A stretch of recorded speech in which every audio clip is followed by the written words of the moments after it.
Greg Bahnsen wants to tell us that atheism refutes itself by proving conclusively that he has no idea what atheism is, or reality is, or much of anything else.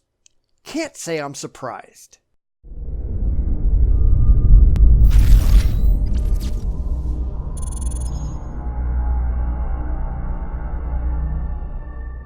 So, we return to another audio speech given by the now-defunct presuppositionalist preacher Greg Bahnsen as he tries to explain why atheists are wrong by entirely misunderstanding how the brain works. Of course, he's never run any of this past any actual atheists, because that would be hard, and being humiliated was probably never on his to-do list, even though he humiliated himself constantly when he was alive. So, here we go again, wondering why the religious have no clue what's actually true, and why they just don't care. You cannot tell what a person is thinking by dissecting the person's brain. That's true, but it's only common sense because what a person is thinking is electrochemical, and by the time that they're dead and you can dissect the brain, electrochemical reactions have ceased. So, unless you're doing live dissections, he's right. Now, that doesn't mean that medical science isn't developing non-surgical ways to tell what people are thinking, as I've previously brought up. We're getting better at reading the information in the visual cortex, so at least we can tell what they're looking at. The rest probably isn't that far away. There's a difference between mind and brain. No, not really. That's like saying there's a difference between program and computer. Yes, the program isn't a physical thing, but it requires the computer to operate, just like the mind, the electrochemical reaction that defines who we are, requires the brain to operate. They are forever linked together. That's an argument in itself, but apart from the complicated argument, the atheist has got to say mind reduces to brain. Because it does. We have never, not once, seen a mind or mind analog not linked to a brain or brain analog. Without the physical brain, minds don't exist. You don't have any thinking process that is a part of your free investigation and choosing. You just have what takes place as an electrochemical response in the gray matter upstairs. And that's all we have any evidence for, no matter how that might make you feel. Everything that you are is housed in the tissues of the brain. If you alter the brain, you alter who and what you are. We have to go where the evidence leads, not where you wish it led. Now I'm saying that's the implication of his materialism. He's an atheistic materialist. Okay, now we're going to move in quickly for the kill on this one. Oh, this ought to be interesting. Do you think he'll produce any objectively verifiable evidence for whatever he's about to say? Yeah, me either. He already has serious misconceptions about how reality operates based on feelings and wishful thinking in front of an audience that is at least as ignorant as he is. I have a feeling this won't go well. If that is true, then you don't have any control over what you think. Yes and no. Biologically, you don't. Your brain dictates a lot of things about your ability to think, and as I said, if you damage the brain, you damage the thinking. You can rewrite your entire personality through brain damage. A faulty brain results in a faulty person. Now, that doesn't mean that within the context of what the brain allows, you can't operate independently. But if the speech centers of your brain are destroyed, then you can no longer speak, no matter how much you might want to. Greg just wants to pretend that brain and mind are entirely separate when there's no reason at all to think that's true. By the way, some atheists would say, yeah, that's right, you don't. What you think is just, like behaviorists would say, the result of antecedent physical causes. And what I'm trying to teach you to do is to run with that. Let them state their worldview and say, okay, where does that take us? To reality. It takes us to reality. Where else would a rational person want to go?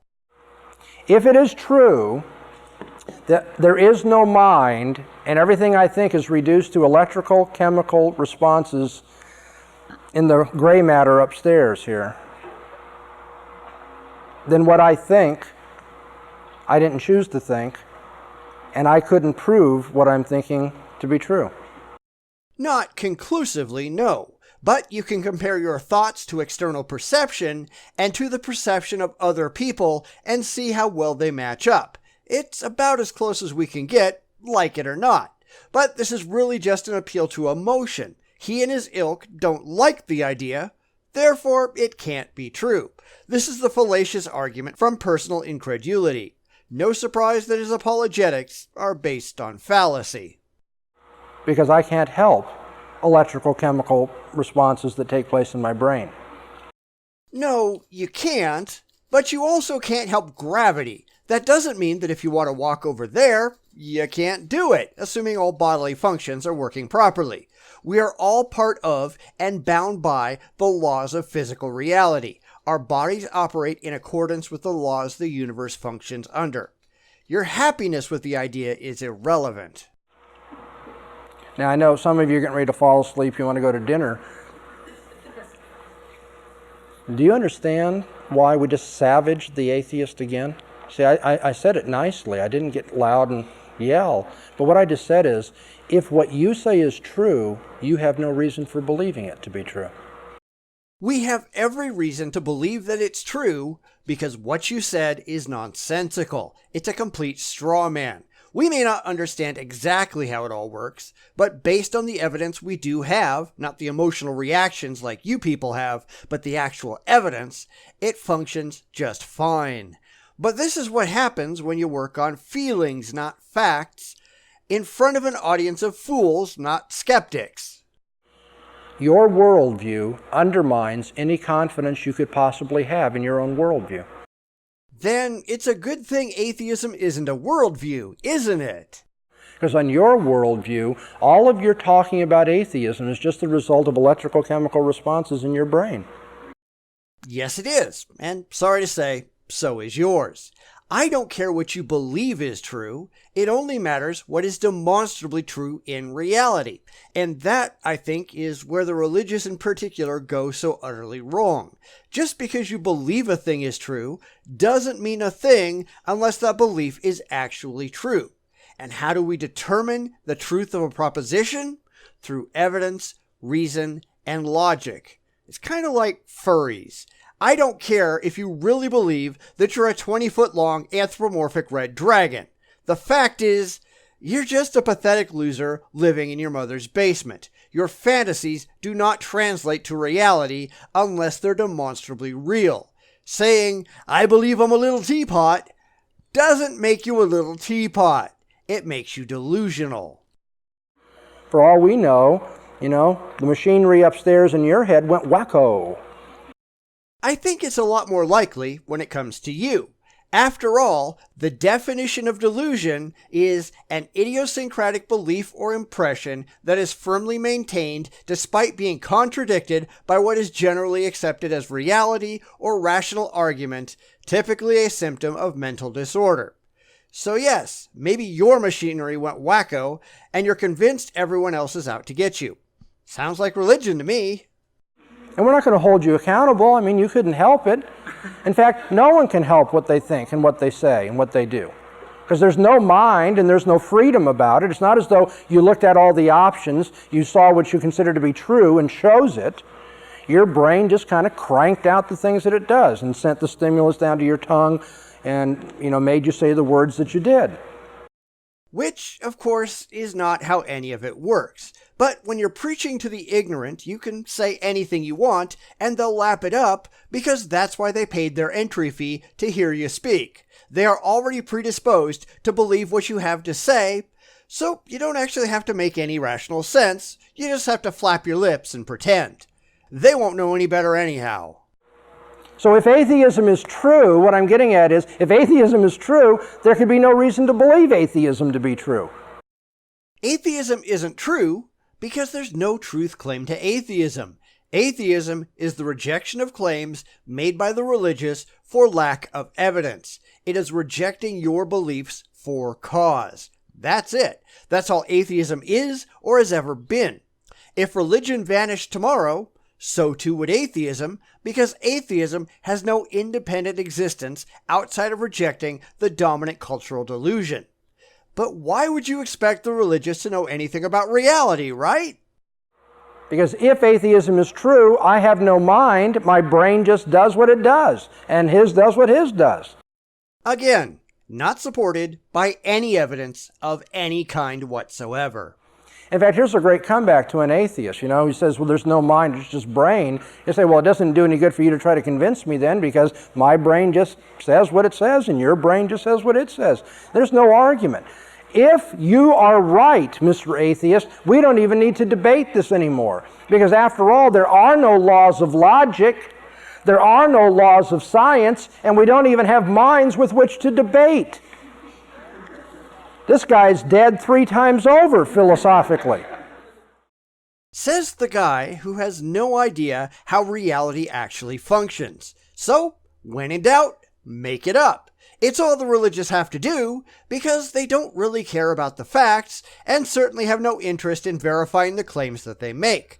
So long as it gives them a theological woody, they'll buy into anything, and people like Greg know it, which is why, long after he's dead, people are still posting his speeches on YouTube and pretending he makes any sense. People are still modeling their arguments after him, even though his ideology has been soundly debunked as wholly irrational. That doesn't matter. It appeals emotionally, and rationality be damned. But you notice the religion never actually find out what atheists really think. It's all make-believe and straw man intended to appeal to the non-intelligent religious audience, not a group of critical thinkers. There's lies, damn lies, and religion. And the religious don't seem to know the difference or care. It isn't atheism that refutes itself, it's religion. The second you compare what it says to demonstrable, objective reality, religion collapses under the weight of its own irrationality. It can't do anything else, which is why the religious spend so much time preaching to the choir and not to the non-believer. Because if most of these people came face to face with an actual non-believer, an educated, knowledgeable, rational, and evidence-based non-believer, they'd wet themselves. The second someone doesn't buy into their personal preconceived notions and presuppositions, the game is up, because without those unprovable assertions, theology is lost. There's nothing left. So they'd rather pretend that atheists are irrational, staring into the mirror of their own absurdity, than actually deal with the objections that atheists have to their beliefs. Because then they might have to learn something, and we can't have that, can we?